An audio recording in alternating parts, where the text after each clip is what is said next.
Está con nosotros el señor Humberto Castillo. Bienvenido a Primera Página. Gracias.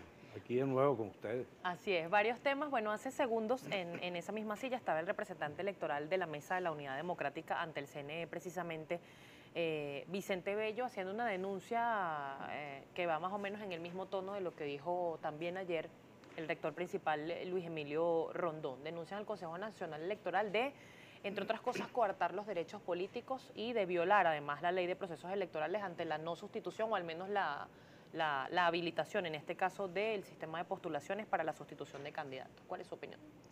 Bueno, fíjate, el problema de las sustituciones ha sido una circunstancia reiterada en los procesos electorales, sobre todo en el caso de los factores de oposición, porque Por el tema de las primarias. Por el tema de las primarias y por el tema de ponerse de acuerdo en los candidatos, la oposición con frecuencia postula candidatos provisionales para después sustituirlo por el candidato que finalmente vaya a quedar. Ahora, evidentemente eso genera complicaciones para el sistema tecnológico del CNE, porque claro, ya la posición en boleta, el software de la máquina de votación, ya todo eso está conformado. Y muchas veces, al momento que se solicita la sustitución, ya no hay oportunidad de cambiar la tarjeta, cambiar el candidato. Entonces hay que hacer una fe de rata, donde simplemente se señala que los votos emitidos por ese candidato van al candidato tal, que es el que finalmente la oposición ha seleccionado. Pero en ese caso sería en el momento de la totalización. Eso sería, al momento, la fe de rata se hace antes de la votación. Y luego de la totalización, por supuesto que esos votos van para el candidato que finalmente ha sido seleccionado como el candidato último de la Señor Castillo, opción política. pero ¿por qué la complicación si en el artículo 63, y hace segundos el señor Vicente Bello también hacía lectura de él, dice que este proceso de sustitución se puede hacer hasta 10 días antes del comicio? En este caso se cumplirían el jueves 5, porque las elecciones son el 15. La sustitución puede hacerse 10 días antes del proceso de votación. Lo que no siempre puede hacerse es el cambio en la boleta, en la plataforma del voto. Sí, en este caso va a ser en la pantalla. Exacto, en la máquina electoral. En la máquina electoral. Eso es lo que comúnmente se dificulta, pero ese voto emitido por ese candidato que finalmente sea el que esté en la pantalla no limita la posibilidad de que eso se sume al candidato definitivo. Simplemente eso se resuelve con una fe de rata que saca normalmente el Consejo Nacional Electoral antes de la votación misma y que se pone en las mesas de votación. De manera que eso en el fondo no es ningún inconveniente. Es más, yo te diría, porque finalmente lo que conocen los electores es el candidato que está allí en las boletas electrónicas, porque esas son las que se distribuyen como propaganda electoral. Yo creo que más bien se le hace un flaco favor a la Mesa de la Unidad que a última hora te cambien el candidato que ya está promocionado por otro que a lo mejor no se conoce, sino que es una decisión interna de la Mesa de la Unidad Democrática. De manera que el voto no se pierde. Ahora bien, ¿cómo evitar que ocurra un aumento partiendo de esta condición que se está viviendo en este momento específicamente?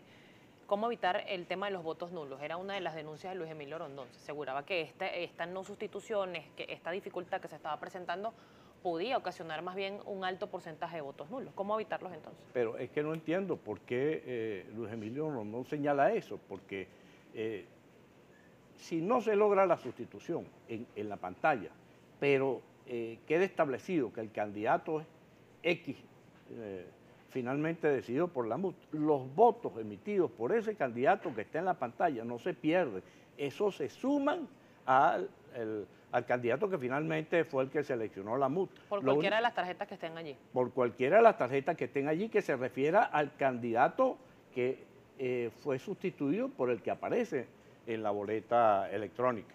De manera que esos votos no se pierden, en modo alguno se pierden. Lo que puede ocurrir es que a lo mejor un elector que estaba proclive a votar por el candidato que aparecía originalmente y le ponen otro elector, decía no votar.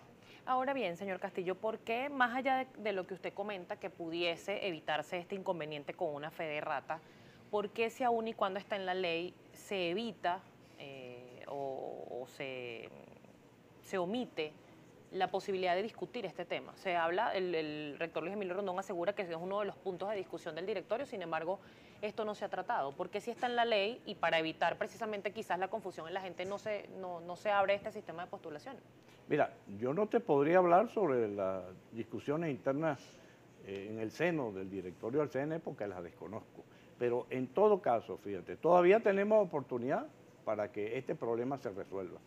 Si no se ha hecho públicamente, no creo que sea porque es que haya una intención oculta de buscar otros propósitos. No, sino que estos son temas sobre todo internos. Quienes lo hacen público son los factores interesados, en este caso en la Mesa de la Unidad Democrática, pero seguramente de aquí al jueves se resolverá eso, porque tú mismo lo has dicho y eso es reiterado, eso está en la ley, hasta 10 días antes se pueden hacer las sustituciones. Lo que siempre ha señalado el reglamento electoral de elecciones es que no siempre, en todos los casos, la sustitución puede hacerse en la boleta electrónica, sino se hace la fe de rata, si no es posible hacerlo, se hace la fe de rata, y eso lo saben todos los factores políticos, se hace la fe de rata y queda claramente establecido, te repito, que esos votos emitidos por ese candidato que aparece en la boleta electrónica van al candidato X, que fue el que finalmente decidió la Mesa de la Unidad Democrática. De manera que, claro, no es un problema que finalmente se traduzca en una merma de votos, ¿no? No debería, en todo caso, te repito y reitero, lo que puede ocurrir es que si yo tenía la idea de que el candidato era tal y me lo cambian a última hora, a lo mejor yo me inhibo de votar. Eso sí es posible, pero no necesariamente voto nulo, sino más bien abstención. ¿Cuál es la media más o menos en procesos de elección regional de participación? Algunos estudios de opinión en este caso están señalando que un 70-75% de los venezolanos pudieran participar. Sí, mira, yo siempre soy optimista en los procesos electorales, sobre todo de estos últimos años, porque la data histórica ha evidenciado que la participación siempre se mantiene alta. Claro, para los procesos electorales regionales, esa participación siempre disminuye, pero yo creo que esa participación puede estar entre un 55 y un 60% para este proceso electoral, concretamente de las elecciones a gobernadores. Pero bueno, eso finalmente se decidirá en las mesas de votación. Se sabe el domingo. Se sabe el domingo 15 de octubre. Pero... Señor Castillo, vamos a hacer una pausa comercial. Al regreso quiero que conversemos también sobre lo que pueden hacer las personas que fueron migradas a otros centros de votación. Hubo un cierre de varios de ellos, se aperturaron otros, vamos a hablar de ese y otros temas. Acá en Primera Página nos acompaña Humberto Castillo, ex rector principal del Consejo Nacional Electoral. Ya venimos.